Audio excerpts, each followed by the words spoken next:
Bienvenidas, mentes curiosas. Hoy vengo a contaros 8 curiosidades que tal vez no conocíais sobre el hundimiento del barco más famoso de la historia, el Titanic.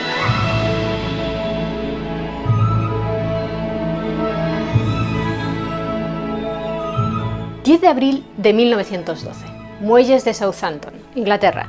El Titanic, construido en unos astilleros de Belfast por la naviera británica White Star Line, parte en su viaje inaugural rumbo a Nueva York.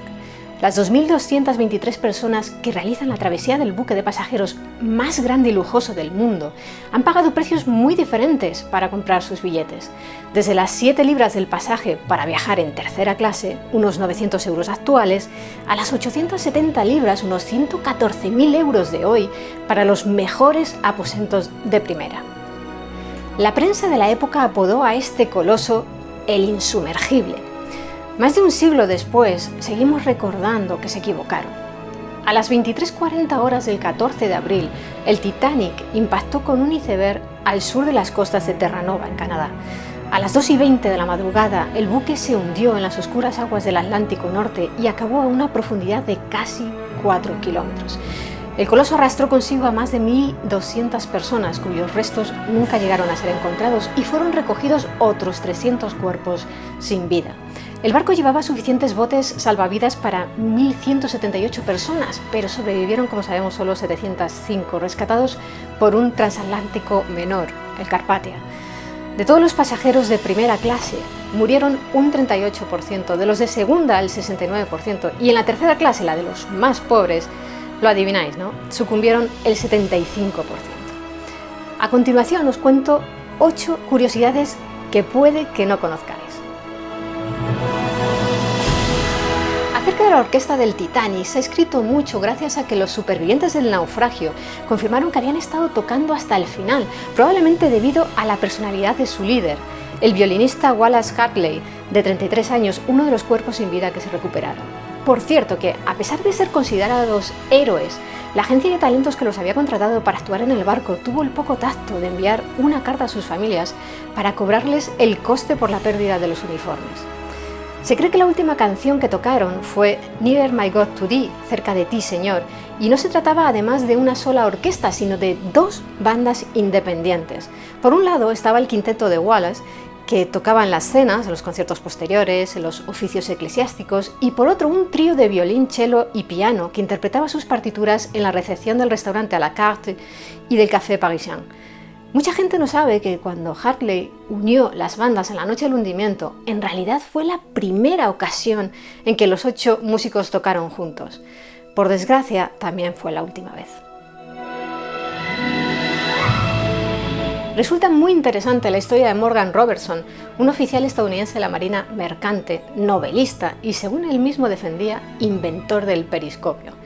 En 1898, 14 años antes de la tragedia del Titanic, escribió una novela titulada Futility, que trata sobre un transatlántico de lujo llamado Titán que, tras impactar contra un iceberg, se hunde.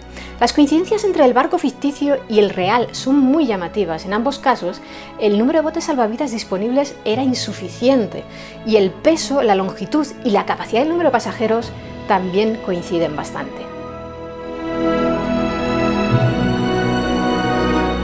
El pasajero más rico del Titanic fue el estadounidense John Jacob Astor IV, un personaje bastante frecuente en las películas que se han rodado sobre esta tragedia náutica. Nacido en una de las familias de mayor fortuna de su país, era empresario, inventor, escritor y había sido teniente coronel en la Guerra de Cuba de 1898, en la que los estadounidenses habían derrotado a los españoles. Pero no lo menciono aquí por su dinero, sino porque Astor demostró ser un visionario al estilo de Julio Verne. En 1894 publicó Un viaje a otros mundos, una novela de ciencia ficción en la que traslada al lector al año 2088, en el que existe una red mundial de telefonía, aparatos que funcionan con energía solar, aviones que cruzan los océanos, y hasta hablaba de cómo aprovechar las órbitas de los planetas del sistema solar para los viajes interplanetarios. La curiosidad que sentía Astor por los avances tecnológicos hizo que se interesara por el científico Nikola Tesla, uno de los impulsores del nacimiento de la electricidad comercial, con quien entabló una amistad y al que patrocinó en muchos proyectos. En cuanto al Titanic, Astor, que tenía 47 años ese 14 de abril de 1912, puso a salvo a su mujer, Madeleine, de solo 18 años, embarazada de 5 meses, pero él no pudo acceder a ningún bote. Su cuerpo fue recuperado y enterrado en un cementerio de Nueva York. También falleció en el naufragio otro de los pasajeros más ricos, Benjamin Guggenheim, así como Isidor Straus, copropietario de los almacenes Macy's, junto a su esposa Aida. Él, de 67 años, no aceptó subir a un bote salvavidas antes que otros hombres, y su mujer, de 63 años, no quiso separarse de él. Murieron juntos en el Titanic. Lo que no se sabe con tanta certeza es si lo hicieron abrazados sobre la cama de su camarote, como tan tiernamente los representó James Cameron en su película. Un estudio llevado a cabo por astrónomos de la Universidad Estatal de Texas San Marcos, dado a conocer en 2012, año en el que se conmemoraron los 100 años de la tragedia, apuntaba a que un evento lunar atípico pudo influir en las condiciones marítimas de aquella fatídica noche.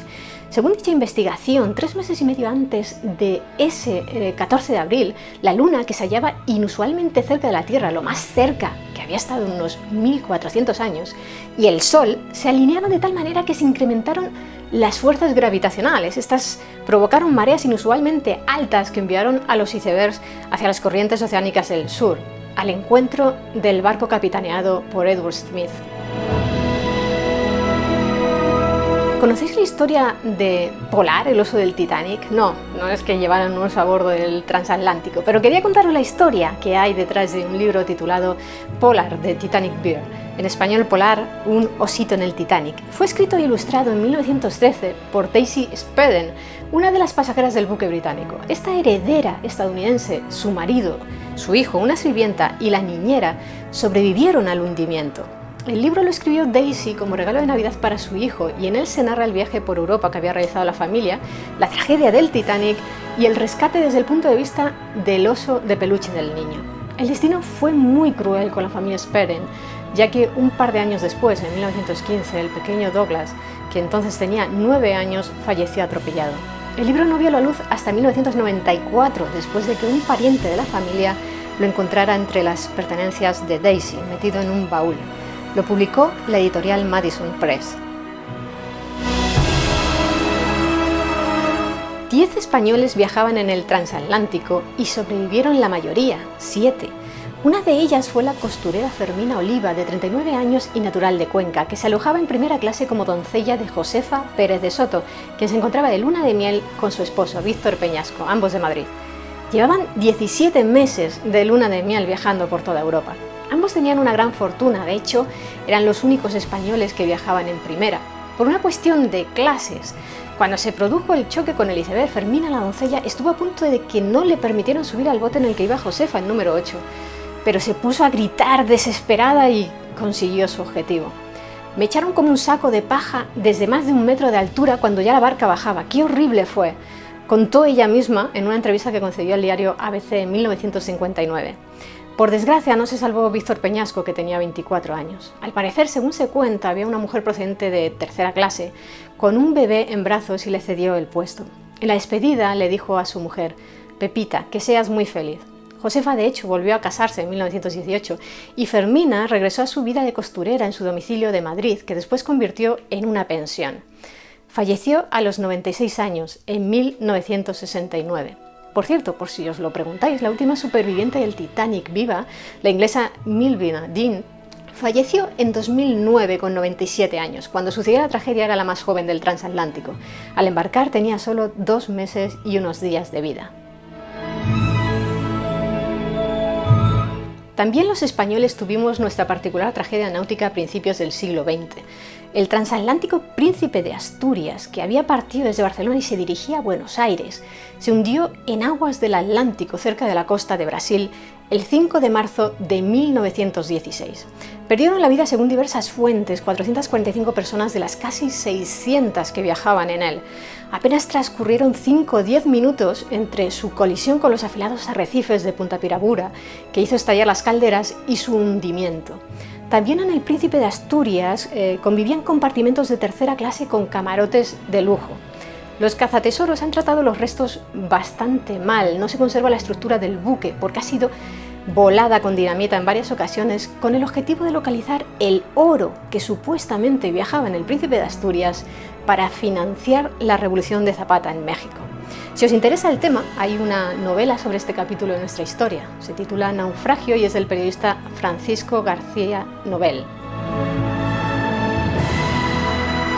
El Titanic es la tragedia marítima más mediática de la historia, pero si tomamos en cuenta el número de víctimas, es otro transatlántico el que sufrió la catástrofe de mayor envergadura, el alemán Wilhelm Gustloff.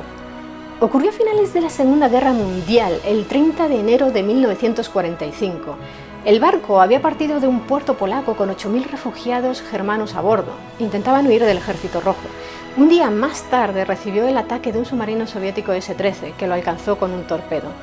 Tardó en hundirse menos de una hora y perdieron la vida 7.000 personas, 5 veces más que en el Titanic.